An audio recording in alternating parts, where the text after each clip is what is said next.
শুনেন, একটা জিনিস সবসময় আমাদের সবাইকে মাথায় রাখতে হবে যে প্রকল্প কোনো দলের হয় না। বিজেপি, কংগ্রেস, টিএমসি থেকে শুরু করে কোনো দলের প্রকল্প হয় না, প্রকল্প সরকারের হয়।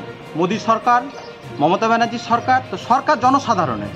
তো সেই প্রকল্পটা নিয়ে আমি শুনলাম যে 2বার উদ্বোধন হয়েছে।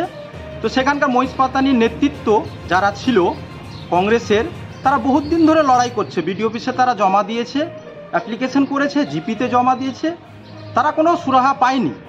বহুত দিন আন্দোলন করে সেই রাস্তাটার আজকে তারা ফল পেল, তারাই সেটা উদ্বোধন করেছে।